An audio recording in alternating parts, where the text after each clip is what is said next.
Les ambassades, les consulats, ce sont des nids d'espions. D'ailleurs, l'Arabie Saoudite, quand il avait sorti le corps de Khashoggi, comment ils ont fait? Du journaliste qui avait été assassiné par l'Arabie Saoudite.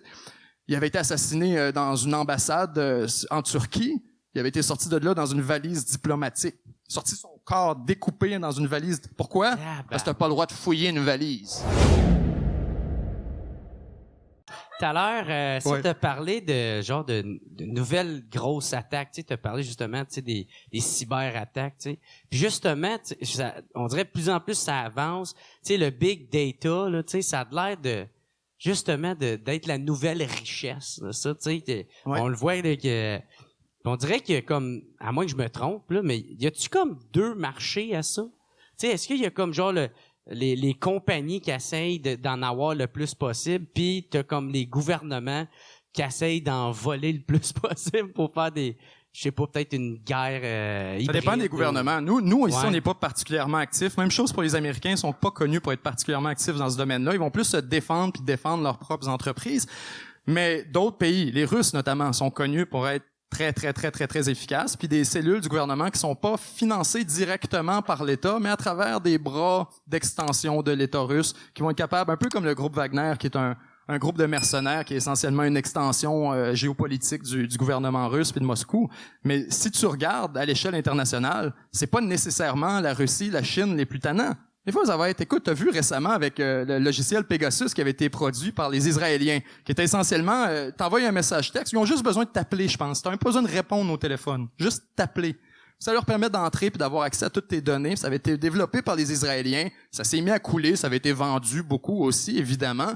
Et ce qu'on a réalisé, c'est que c'était pas nécessairement la Russie, la Chine, parce qu'ils ont déjà ils ont leurs propres affaires, eux autres là. Ils ont pas besoin d'acheter des logiciels aux Israéliens, mais l'Arabie Saoudite, le Maroc, des États comme la Corée du Nord, des États qui ont un avantage à essayer d'exercer un plus grand contrôle, mais qui ont peut-être pas l'industrie à l'intérieur pour aller chercher ça. Oh oui, eux autres sont dans le marché pas à peu près. Puis eux autres, oui, effectivement, avoir autant de données que possible. Parce que tu es capable soudainement d'accomplir des objectifs que tu étais peut-être pas capable d'accomplir autrement, que ce soit par le blackmail, par la menace, que ce soit par prendre des informations que tu n'avais pas. Les Chinois, j'en reviens encore à la Chine, parce qu'ils sont très actifs dans le milieu du cyberespace. Mais écoute, ils ont passé des années à être incapables de développer des moteurs d'avions à réaction qui étaient capables de faire décoller leurs avions du porte-avions. Ouais. Les avions ne décollaient pas. Il fallait que tu enlèves toute l'essence, toutes les armes. Oh yeah, ils décollent. Il restait trop lourd. Il était trop pesant. Ouais. Maintenant, c'était quoi le problème? C'était pas le design en tant que tel, c'était l'acier que les Chinois produisaient n'était pas dans les tolérances requises, c'était pas de l'acier de qualité, ça brisait, ils étaient capables d'atteindre les bonnes températures, puis ils ont jamais venu à bout. Comment ils ont fait? Ils ont hacké dans une grande aciérie américaine, ils ont pris les designs, puis ils les ont fait venir. Carrément. Maintenant, tu règles un problème. Tu penses, ça a pris combien de temps aux Américains? Ouais. Combien de centaines de millions de développements industriels a été mis à développer cet acier-là pour être capable d'atteindre ce niveau de chaleur-là avec un contrat du département de la Défense puis de l'argent à l'infini?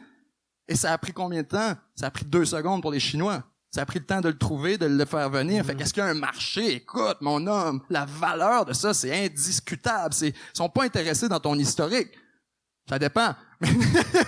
Mais ils sont intéressés dans tout ce qu'il y a de technologie industrielle, dans tout ce qu'il y a de production commerciale, dans tout ce qu'il y a de avoir de l'information privilégiée. Si t'apprends qu'il y a un accord qui est sur le point de se négocier entre le Maroc et l'Espagne pour un déplacement de gaz naturel ou quoi que ce soit, et toi, ta job comme gouvernement, c'est quoi? C'est de voir un peu là, j'ai une information que personne d'autre a. Comment je fais pour agir là-dessus? Et voilà, tu fais des investissements, place d'argent, place tes pions, puis t'es capable d'avancer en conséquence. C'est ça que tu parles quand tu parles, mettons, d'un potentiel peut-être de guerre hybride, justement? Mais la guerre hybride, c'est un concept qui est fascinant. Mais tu découvres que la guerre est déjà active en ce moment.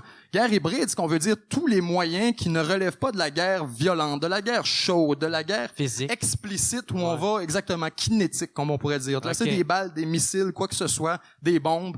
La guerre hybride va être un peu l'inverse de ça. On va dire la guerre grise, si on veut, Grey Zone Tactics, qui veulent dire, je vais hacker dans tes compagnies.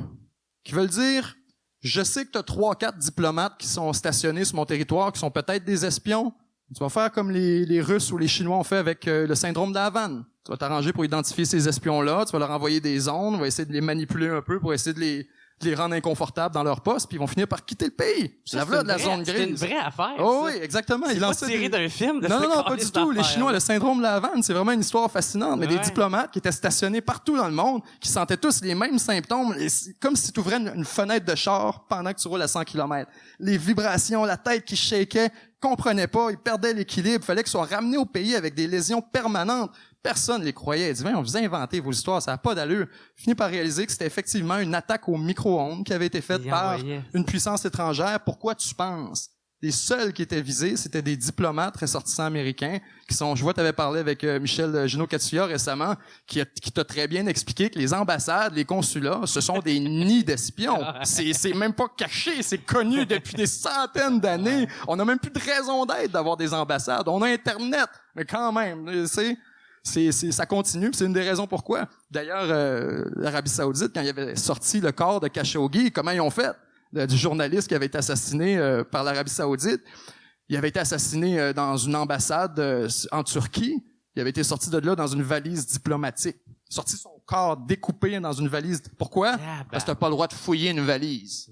Ils ont traversé les frontières avec du sang qui coulait de la valise. Pas personne qui a rien dit. Non, c'est mon dîner de ce midi. Je me suis acheté un gros salami.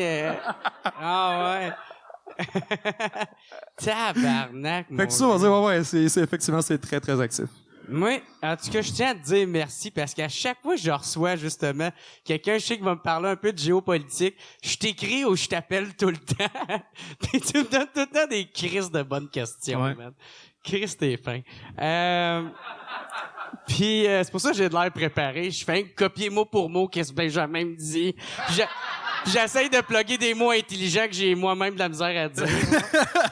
Ouais, c'est ça, ligne étudiorlatiste, là. Ouais. Puis, c'est sûr que je m'en allais avec ça. Ouais.